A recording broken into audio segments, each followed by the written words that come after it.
La situation problème d'aujourd'hui consiste à faire le diagnostic d'un circuit de démarrage. Un client se présente à votre atelier, il réclame « Monsieur, ma voiture ne veut pas démarrer. J'ai essayé à plusieurs reprises, mais elle ne veut pas démarrer. » Maintenant, on va procéder au diagnostic du circuit de démarrage.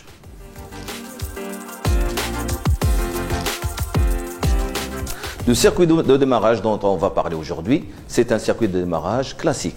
Il se compose d'une batterie, d'un démarreur, clé de contact et de câblage, liaison électrique entre le démarreur et la batterie.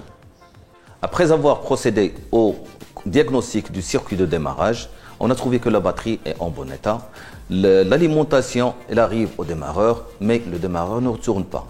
Donc on va procéder au dépose, démontage et diagnostic des éléments constitutifs du démarreur.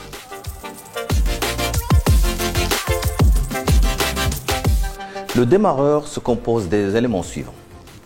Le solénoïde ou bien relais de démarreur.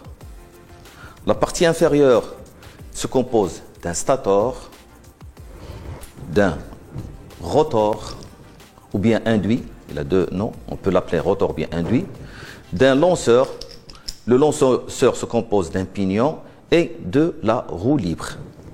Et aussi l'ensemble charbon ou bien balai. Afin de diagnostiquer les éléments constitutifs d'un démarreur, on a besoin des outils suivants.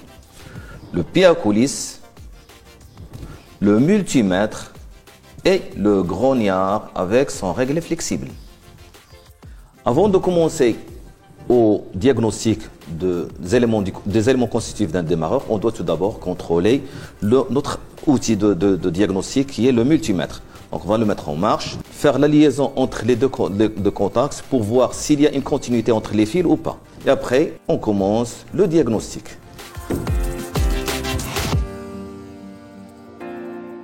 Sachant que l'alimentation, un plus permanent, arrive au relais du démarreur, aussi l'alimentation de la borne 50 après le démarrage, on va procéder maintenant au contrôle du relais du démarreur. Le relais se compose de deux enroulements, enroulement d'appel et enroulement de maintien. L'enroulement d'appel, il a une masse à travers les balais et la bobine de maintien, il a une masse directe sur le corps du relais. Donc, on va allumer notre multimètre, s'assurer de la liaison électrique entre les fils et on commence. Entre la borne 50 et la masse. C'est la liaison électrique de la bobine, c'est-à-dire que l'enroulement de maintien est en bon état. Ça sonne. Le deuxième contrôle, c'est entre la borne 50 et la borne qui va alimenter les balais. C'est la bobine de maintien. Ça sonne, c'est-à-dire que la bobine d'appel n'est pas coupée, elle est en bon état. Le contrôle des enroulements d'appel et de maintien est effectué, donc les deux enroulements sont en bon état. Ce qui nous reste, c'est le contrôle du circuit de puissance du relais. Après avoir agi sur la clé de démarrage, la borne 50 alimente les enroulements du relais. Donc le noyau se déplace et ferme le circuit entre ces deux bornes. On va les contrôler maintenant et voir s'il y a une continuité entre ces deux bornes. Il y a bien une continuité entre ces deux bornes, ça veut dire que le relais est en bon état.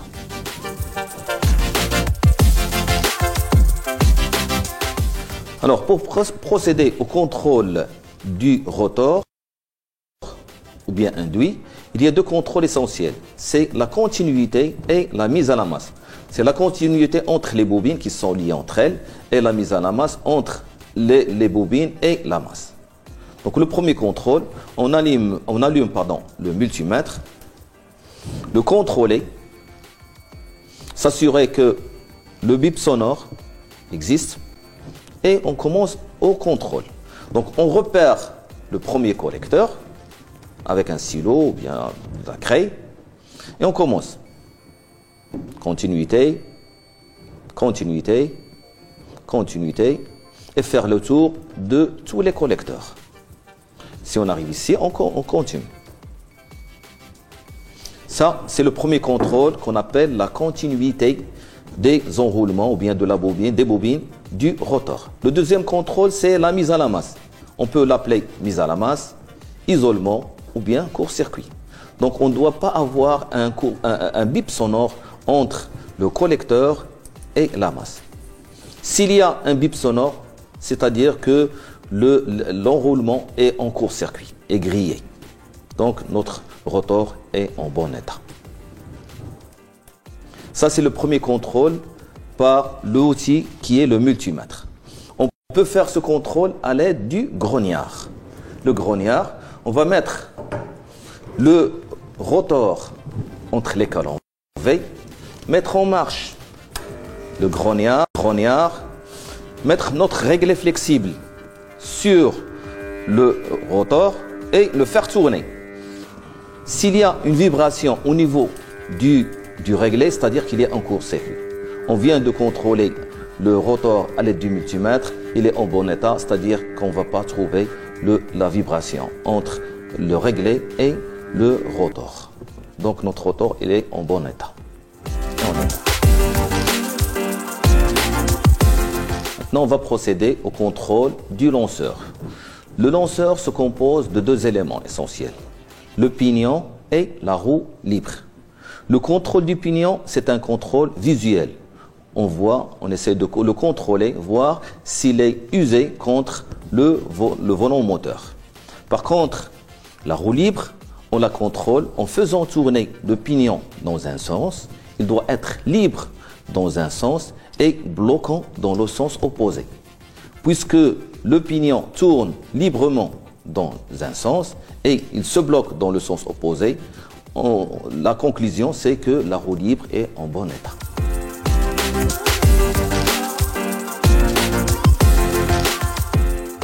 Maintenant, on va procéder au contrôle des balais. Les balais, ils sont fixés sur le porte-balai, sont 4 balais. Les contrôles, on les contrôle par l'intermédiaire du pied à coulisse. Donc, on va mesurer la longueur du balai. Pour chaque balai, on va mesurer sa longueur, on va la noter et après, on va la comparer avec les données du constructeur. Parce que la longueur des balais n'est pas standard pour tous les démarreurs. Pour chaque démarreur, il y a une tolérance, il y a une longueur qui est bien préconisée et bien prescrite par chaque constructeur automobile.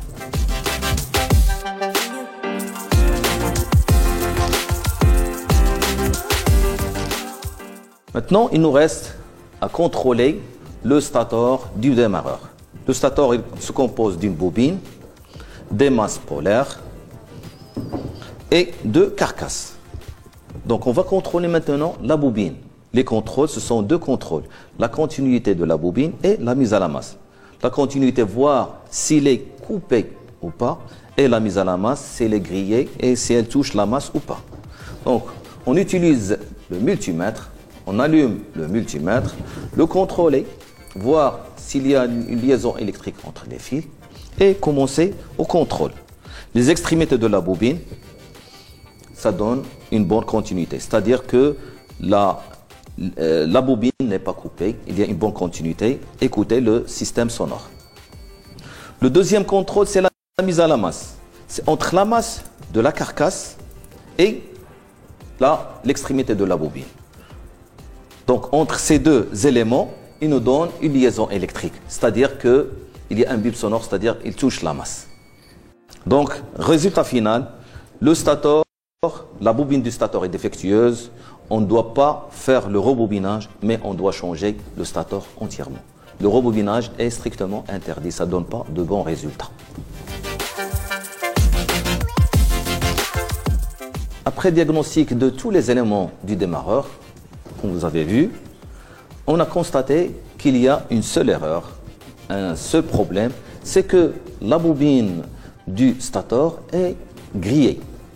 On n'a pas le droit de refaire le bobinage, c'est strictement interdit. Ce qu'il faut faire, c'est faire le changement total du stator.